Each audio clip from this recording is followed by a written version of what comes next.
The Bloodline dynasty is upset with WWE. AJ Lee and Stephanie McMahon go over their backstage heat. Seth Rollins hates a WWE show, and more. I'm Ollie Davis, and this is the WrestleTalk News. Support WrestleTalk! Give us a subscribe. WWE's Bloodline faction isn't just current main roster stars like Rockford, Dwayne Johnson, Roman Reigns, Jimmy and Jey Uso, Solo Sikoa, Jacob Fatu, and also Kaina the Tongans, Tamatonga, Tongaloa and Talatonga, and sometimes Sami Zayn. It's a legitimate wrestling dynasty that stretches back over a century, with previous generations that include Rikishi, Umaga, the Wild Samoans, Yokozuna and Rosie. We made a whole video on it. You can watch it clicking the link in the video description below. There's also Nia Jax, being the cousin of The Rock's daughter, NXT general manager Ava, Naomi, by marriage to Jimmy, and WrestleMania 65 main eventer, Naomi's unborn baby. It seems that if you have a connection to the last name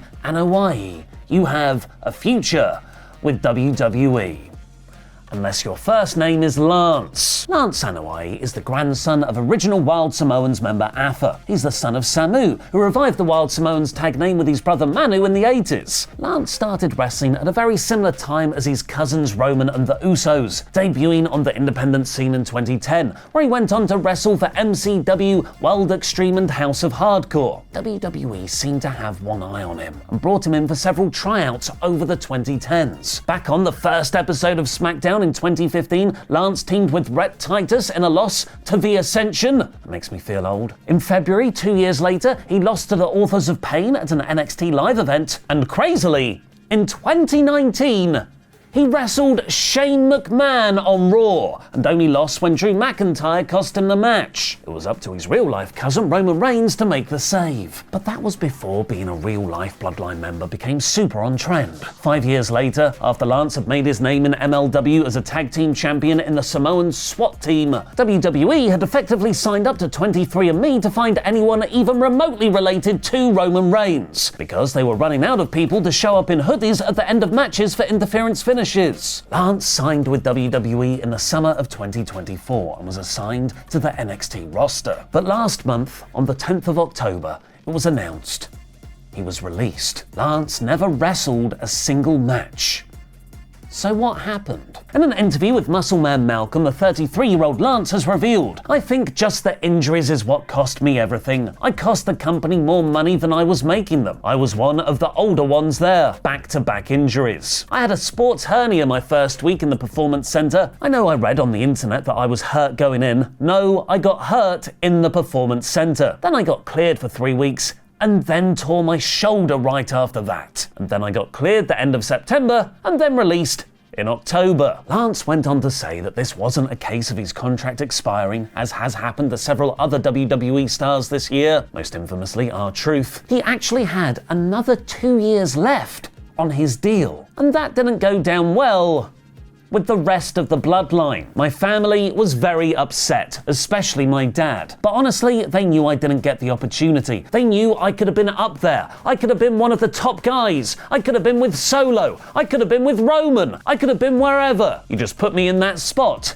I could have ran with it." Lance said ultimately he was very happy to have been in WWE for the year he was, as he learned a lot. Now he's going to team with the other unsigned Bloodline family members, Zilla and Journey Fatu, to represent the family on the Indies. We'll have to see how awkward Lance's release makes any meetings The Rock, Roman or the Usos have with Triple H. But as for another tense relationship, Stephanie McMahon and AJ Lee, we don't have to wait, because it happened the only way people know how to resolve their issues in 2025, via an internationally distributed podcast. AJ Lee's first run with WWE ended with a whimper. After her anti-Divas character made her one of the more focused on stars of the Divas era, injuries and disgruntlement with the company increasingly took her off screen. Her real-life partner CM Punk had walked out of the company, putting her in the middle of her work and her future husband. Already outspoken on WWE through work shoot promos, Lee went full-on no-work shoot on Twitter in February 2015, where she publicly called out the company for not treating its female wrestlers as well as the men. It started when Stephanie McMahon, at the time at the height of her on-screen authority role and off-screen chief brand officer position in the company, posted about Patricia Arquette, thanking her for being so brave to fight for women's rights and wage equality. Lee saw Stephanie's hashtag, #UseYourVoice, and said, "Challenge accepted." Replying to that tweet, Stephanie McMahon, your female wrestlers have record-selling merchandise and have starred in the highest-rated segment of the show several times. And yet, they receive a fraction of the wages and screen time of the majority of the male roster. Hashtag #UseYourVoice. Definitely not super pissed off, Stephanie replied.